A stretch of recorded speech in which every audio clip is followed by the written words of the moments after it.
किसी ने बड़े कमाल की बात कही है। लोग अक्सर कहते हैं साथी तुम संघर्ष करो, हम तुम्हारे साथ हैं।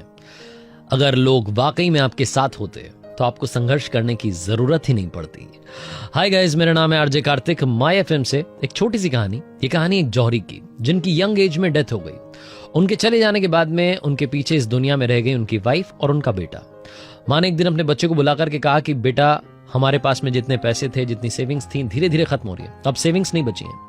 अब तुम्हें काम करना है। मेरे पास में एक पुरानी गहनों की पोटली रखी हुई है।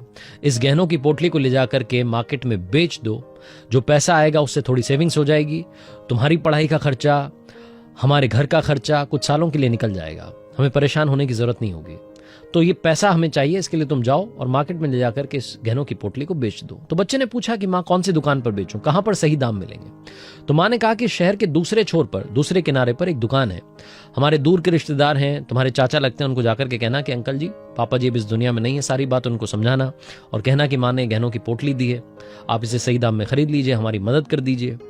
लड़का गया, जाकर के उन अंकल जी को सारी बात समझाई, बताया रिश्ता। उसके बाद में छोटे बच्चे ने बताया कि पापा अब इस दुनिया में नहीं है, माँ ने गहनों की पोटली दी है। सारी बात उसने अपनी रख दी। उन अंकल जी ने वो गहनों की पोटली ली। उसके बाद में दुकान में अंदर गए, सारे गहने देखे और वापस वो सारे गहने लेकर के आ गए। वो सारी ज्वेलरी की जो पोटली थी उस बच्चे के हाथ में थमा दी और उससे कहा कि बेटा एक काम करना, ये ज्वेलरी की पोटली वापस ले जाकर के अपनी माँ को दे देना। बच्चे को लगा कि शायद अंकल जी मदद नहीं करेंगे। उसके बाद में अंकल जी ने कहा कि अरे ज्यादा मत सोचो, माँ को कहना कि अभी मार्केट मंदा चल रहा है, सही दाम नहीं मिलेंगे, इसलिए ये गहनों की पोटली संभाल करके रखें। कुछ साल बाद जब मार्केट थोड़ा ठीक हो जाएगा तब इसे बेच देंगे। तब तक परेशान ना रहें। तुम्हारे घर का खर्चा, तुम्हारी पढ़ाई का खर्चा तुम्हारे अंकल जी उठाएंगे, तुम परेशान मत रहना। बस अपने शौक को थोड़ा कंट्रोल करना, मैं अपनी जरूरतों को थोड़ा कंट्रोल करूंगा, मिल बांट करके काम करेंगे। एक छोटा सा काम तुम्हें मेरा करना होगा। लड़के को लगा कि अब शायद कुछ बड़ी डिमांड रखेंगे। तो अंकल जी ने कहा कि तुम्हें स्कूल के बाद में थोड़ा बहुत जो टाइम मिले, 1-2 घंटे का शाम में, मेरी दुकान पर आना, थोड़ा काम सीखना, मेरी मदद कर देना। मुझे भी एक साथी की जरूरत है, तो तुम आ जाओगे तो थोड़ा काम निकल जाएगा। लड़का गया, खुशी खुशी माँ को जाकर के सारी बात बताई कि मम्मी बड़े अच्छे इंसान हैं, बड़े अच्छे चाचा जी हैं, उन्होंने ज्वेलरी वापस दे दी, कह रहे हैं कि इसको संभाल करके रखो, जब मार्केट ठीक हो जाएगा तब बेच देना, और तब तक के लिए मेरा खर्चा, पढ़ाई का, घर का खर्चा सब वो उठाएंगे, कोई परेशान होने की जरूरत नहीं है। वो कह रहे हैं कि बस शाम में आकर के 1-2 घंटे दुकान पर काम सीख लेना, काम में मेरा हाथ बटा देना।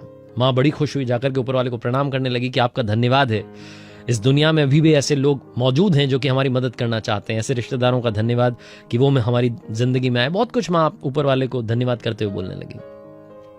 साल पर साल बीतते चले गए, यही रूटीन चलता रहा। लड़का स्कूल जाता, वापस आता, शाम में थोड़ा वक्त मिलता, जाकर के दुकान पर उन अंकल जी के काम सीखता और उनके काम में हाथ बटाता। धीरे धीरे उसे काम की समझ होने लगी थी, ज्वेलरी की समझ होने लगी थी।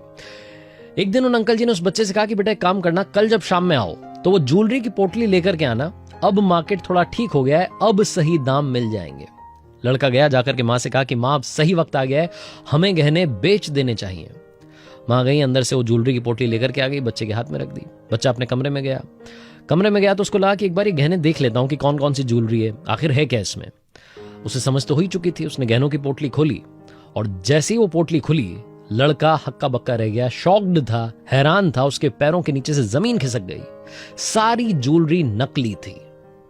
लड़का समझ ही नहीं पाया कि कल जब जाऊंगा उन अंकल जी के पास में तो क्या मुंह लेकर के जाऊंगा, ये तो सारी नकली है।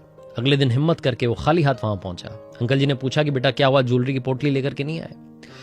तो उस लड़के ने कहा कि अंकल जी वो सारी ज्वेलरी नकली है और मैं आपसे बस ये पूछना चाहता हूं, मुझे समझ नहीं आ रहा है कि आपको क्या कहूं। आपको तो मालूम होगा ना, पहले दिन जब मैं छोटा बच्चा था, आपके पास में ज्वेलरी की पोटली लेकर के आया था, तब आपने क्यों नहीं बताया? अब मुझे शर्म आ रही है। तो अंकल जी ने कहा कि बेटा शर्माओ मत, ज्यादा परेशान मत रहो।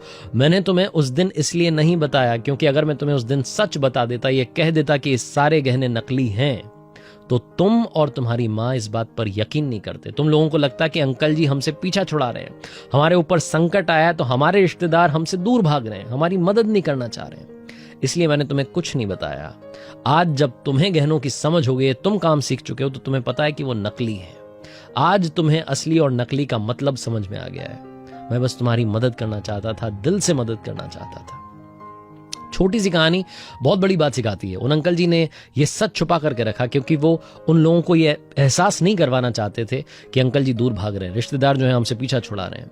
हमारे साथ में आए दिन ऐसा होता है, हम लोगों से दूर भाग रहे होते हैं, हमें लगता है कि इससे दूर रहना ही अच्छा है। जब संकट सामने वाले की जिंदगी में आता है तो हम उसे अवॉइड करना चाहते हैं, उससे बात करना बंद कर देते हैं। अब आप देखिए कि आप कौन से वाली कैटेगरी में आते हैं। क्या आप लोगों से दूर भागते हैं, या जब उनके ऊपर संकट आता है तो अपना हाथ उनकी तरफ बढ़ाते हैं ताकि उनकी मदद हो सके। ये छोटी सी कहानी एक और बात सिखाती है कि जिंदगी में अगर आप किसी के बारे में परसेप्शन बना रहे हैं तो सबसे पहले सच जान लीजिए। वो सच क्या है जब आपको मालूम चल जाएगा तो आपके दिमाग में पिक्चर थोड़ी सी क्लियर हो जाएगी। उस लड़के को जब समझ में आ गया कि ज्वेलरी वाकई में नकली है तो उसका जो सम्मान था वो अंकल जी के लिए और बढ़ गया। उसके दिल में जो प्यार था वो और बढ़ गया। उसे समझ में आ गया कि ये इंसान नहीं है, भगवान है जिसने मेरी मदद की है। कोशिश कीजिएगा जब कभी आपको वक्त मिल पाए लोगों की मदद करें, उन्हें जज करना बंद करें, उनसे प्यार करना शुरू करें। ज्ञान सबके पास है, वो मत बांटिएगा, मुस्कान बांटिए। इस दुनिया को इस वक्त इसी की जरूरत है। आरजे कार्तिक बस यही कहना चाहता है, कर दिखाओ कुछ ऐसा कि दुनिया करना चाहे आपके जैसा। हर सोमवार सुबह 9:30 बजे मेरे Facebook page, YouTube channel, Instagram handle पर देखिए एक नई कहानी। और हाँ, अब हिंदुस्तान के 30 शहरों में मंडे टू फ्राइडे रात 9 से 11 आप सुन सकते हैं आहा जिंदगी, आपके अपने माय FM पर। याद रखिए, अगर आप कुछ अच्छा सुन रहे हैं तो माय FM सुन रहे हैं। चलो आज कुछ अच्छा सुनते हैं।